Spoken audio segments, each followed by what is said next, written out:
in the heart of any bustling metropolis, towering office buildings stand as silent sentinels of industry and commerce. Within their walls, thousands toil away each day, striving to climb the ladders of success. But what lies below the veneer of normalcy in those towering urban structures? Dark secrets often lurk where few dare to search. On a fateful morning like any other, one man's ordinary workday would spiral into a nightmare as he uncovered mysteries that should have remained hidden. For when John arrived at his high-rise workplace that morning, he found the whole building eerily empty. What began as a routine investigation into an unexplained absence soon revealed unspeakable horrors that no person was meant to witness. As John delved deeper into the structural labyrinth, he discovered scenes of utter carnage and mutilation that could only have been committed by monsters. But the true monsters proved to be far more terrifying than any nightmare creature. For lurking in the deepest recesses, John found a scientific lair tampering with the very essence of what makes us human, our minds. A top-secret bioweapons program had been unleashed, transforming staff into rabid, rampaging beasts. Now hunted within the building's walls, John's only hope for escape was piecing together the gruesome truth behind the outbreak before becoming another victim of the madness within. This is the account of his desperate battle for survival against enemies both seen and unseen, as light is shed on dark secrets long buried below the city streets. For within the most banal of urban infrastructure, mankind's folly often breeds true monsters. This is the heart-pounding story of unveiling dark secrets, exploring the mysteries of an office building. Prepare to enter a nightmarish world where reality has morphed into horror within our familiar urban jungle. It was a dreary Monday morning as John pulled into the parking garage of his office building. As usual, he dreaded the start of another work week. But today would be no ordinary day. As John entered the towering 20-story skyscraper, he noticed something seemed off. The lobby was completely empty, not a soul in sight. "Hello?" John called out, but received no response. Strange, he thought to himself. "Hi!" Feeling a sense of unease, John decided to venture further into the building to investigate. He took the stairs up to the second floor, which housed his department. But when he opened the stairwell door, he was not met with the familiar maze of cubicles. Instead, it was utter darkness. He fumbled in his bag for his phone and turned on the flashlight. What he shone it on made his blood run cold. The entire floor was demolished. Chairs, desks, and partitions were strewn about haphazardly. Deep gouges tore into the walls and exposed pipes hung from the ceiling. It was as if a raging beast had torn through. John quickly returned downstairs, his heart racing. Something was clearly very wrong here. He decided to check the security office on the ground floor, hoping to find someone who could explain this mystery. But the security office door was ajar. The lights flickered ominously inside. John slowly pushed it open further with his foot, flashlight poised. What greeted him was even more disturbing. The security guards lay dead in pools of blood, their throats slit open. John let out an involuntary yell and jumped back in horror. With alarm bells now ringing in his head, John knew he had to get to the bottom of this immediately. But first he needed to arm himself. He warily made his way to the janitor's supply closet and grabbed a heavy metal pipe, the best weapon he could find on short notice. Thus prepared, he steeled his nerves and began a floor-by-floor sweep of the building, searching for clues and hoping not to encounter whatever had brutally murdered the security team. The third floor showed more signs of destruction. Desks were smashed beyond repair. Computers lay in ruins among shredded papers and splintered wood. On the far side of the floor, behind an overturned water cooler, John spotted something that made his breath catch, a tattered business suit speckled with drying blood. An arm protruded from underneath, unmoving, Gathering his courage, he rolled the water cooler away to find the mangled remains of what was once a colleague. The man's face was barely recognizable, skin hanging off in bloody flaps exposing muscle and bone. John crawled away and vomited violently, overwhelmed by the gruesome sight. Things had clearly descended into a nightmarish situation. Who or what could have done this? And where was it now? Shaking, he pushed onward up the stairs to the 4th floor, keeping as quiet as possible and listening intently for any sounds. This floor appeared untouched at first glance, but a shuffling noise from around the corner caused John to freeze in his tracks. Slowly, he inched forward and peeked around. An unholy sight greeted him. A gaunt, emaciated figure was hunched over a corpse, tearing ravenously into the flesh with bare hands and teeth. Intestines spilled across the floor amid a halo of gore. But what was most disturbing was the way the figure moved, with an awkward, jittery jerking motion that was clearly inhuman. It suddenly stopped and swung its mangy bald head around to stare directly at John with hollow black eyes. A guttural snarl escaped its mouthful of jagged teeth. It scrambled towards him on all fours at a shocking speed, as if it had not moved on 2 legs in years. John let out a scream and bolted back towards the stairs, the creature in hungry pursuit. He bounded down 3 floors without stopping, hearing its nails scraping the concrete behind him. He burst through the exit and slammed it behind him, throwing his weight against it as clawing and snarling emanated from the other side. After several agonizing minutes, the noises faded away. John slid to the floor, gasping for air as adrenaline coursed through him. It slowly dawned on him that he was now trapped in this building with a pack of feral, cannibalistic monsters. How had they even gotten in? And more importantly, how was he going to get out alive? Night was falling as John paced the ground floor, turning options over in his mind. The front doors were electronically locked from the outside. He tried them multiple times to no avail. The basement likely held an alternate exit, or the main electrical room to reset the doors.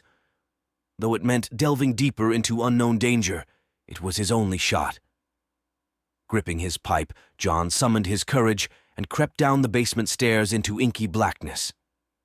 His footsteps echoed eerily as he slowly made his way through winding corridors. Phone flashlight trained ahead. A distant skittering sound caused him to freeze. He silently backed against the wall and held his breath as more scraping noises approached. To his horror, 2 of the creatures loped into view, moving on all fours with primal swiftness. But they did not seem to notice him. They were too preoccupied snarling and snapping at each other over some scraps of meat. John studied them surreptitiously, finally getting a good look at his adversaries. Their exposed muscles and tendons indicated a severe emaciation, ribs protruding sharply. But underneath matted hair and dirt, he noticed distinct humanoid characteristics, desiccated remnants of clothes, tatters of skin hanging from limbs that were undeniably once hands and feet. A chill went down his spine as realization dawned. These used to be people, but something had transformed them into feral, carnivorous beasts. As the monsters dispersed, still fighting, John hurried down the corridor unnoticed. He spotted the electrical room ahead and hurried inside, slamming the heavy door behind him and locking it. Banks of control panels and breakers lined the walls. Wiping sweat from his brow, John surveyed his options, hoping to find a way to reset the security system from in here. After several minutes of scanning labels and pressing buttons to no effect, his hopes started to fade. That's when he noticed a nondescript metal door in the far back corner. Curiosity began to override fear as unanswered questions swirled in John's mind. Steeling himself, he gripped his pipe and swung the door open slowly. Dim emergency lighting flickered on automatically to reveal a stairway leading further down into deeper depths. He descended step by step until his phone light illuminated a massive chamber that made his jaw drop. Row upon row of advanced laboratory and medical equipment lined sterile workstations. Strange tubes and vats pulsated with sickly neon fluids. Worst of all, steel examination tables held what remained of more torn-apart corpses at various states of dissection. This was no simple basement. It was an underground scientific lair. But what mad experiments had taken place here? And who was responsible for transforming innocent people into those rabid monsters? John frantically searched documentation left, scattered among the tables for clues. His eyes went wide as he pieced together the horrific truth.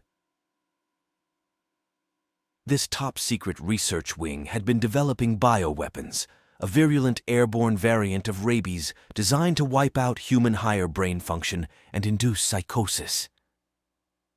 But during testing, containment was breached, and the entire staff became infected subjects of their own creation. Now John understood. He was dealing with a lab full of rabid, cannibalistic infected, using the building as their hunting ground. As the sun set outside, darkness would only make them more active and dangerous within these walls. He had to find a way to make it out before being overwhelmed. Returning to the electrical room, he spotted an access tunnel leading to the city's sewer system, his ticket to safety. But first he would have to reset the security locks from the master control panel to escape through the front doors unimpeded. After frantic toggling, John heard a satisfying click. Wasting no time, he sprinted through empty corridors and up stairways, dodging shadows, unseen horrors lurking in every corner. He burst into the lonely lobby just as the last rays of twilight faded from tall windows. Throwing open the heavy exit, cool night air greeted him like a long-lost friend. He ran as far as his legs could carry him down the deserted streets toward the bright lights and comfort of civilization. Only then, with the ominous office tower shrinking behind him, did John finally allow himself to stop and catch his breath. The mystery was solved, but the danger remained quarantined below for authorities to handle tomorrow. He had survived an ordeal few could tell, and he was grateful for the simple gift of seeing another dawn. As the first light of dawn peeked through the tall skyscrapers, John collapsed in exhaustion outside the police barricade, which now surrounded his former office building. Authorities had been dispatching specialized medical teams throughout the night to contain the outbreak and remove any infected individuals for study. After recounting his harrowing experience, John was examined for any signs of infection or injury before being cleared to return home. In the coming days, details emerged about the classified bioweapons program's grisly work and subsequent downfall. The researchers had been developing airborne variants of some of mankind's worst plagues when their experimental rabies strain mutated unexpectedly. Within hours of the initial accident, the staff's higher brain function ceased as the virus induced extreme aggression and psychosis. Security systems went offline as the infected overran the building and began their gruesome transformation. While most victims succumbed to bloodlust, a select few like John survived exposure through genetic good fortune. Their mental faculties remained intact even as the disease warped their bodies. These carriers, as they were termed, retained some semblance of motor skills and hunting instincts, but lost all trace of humanity. Packs roamed the building, preying on each other, as well as any unfortunate souls who entered their realm. The outbreak was later contained through systematic extermination of all infected life forms within the structure. In the aftermath, officials decided to demolish the tainted building rather than risk further exposure from its unstable infrastructures. Much debate ensued around culpability and oversight as the full scale of illegally sanctioned bioweapons activities was uncovered at multiple black sites worldwide. While criminal investigations were ongoing, new protocols were established to prevent rogue scientific agendas from threatening global stability again. For John, memories of unspeakable horrors would haunt him for years to come. But he took solace knowing no one else would face the unspeakable terrors he witnessed within the walls. Today, the skyscraper site lies empty, its terrible history buried under fresh construction. Few realize the apocalyptic scenario that was narrowly averted through sheer luck and determination. Dark secrets will always endure where mankind's hubris exceeds its wisdom. Yet in crises, ordinary people like John are often the true heroes who persevere against the insanity with nothing but courage and will to survive. His harrowing ordeal ensured the nightmare ended that day, safeguarding countless innocent lives. For revealing hidden truths is the first step to vanquishing unseen monsters.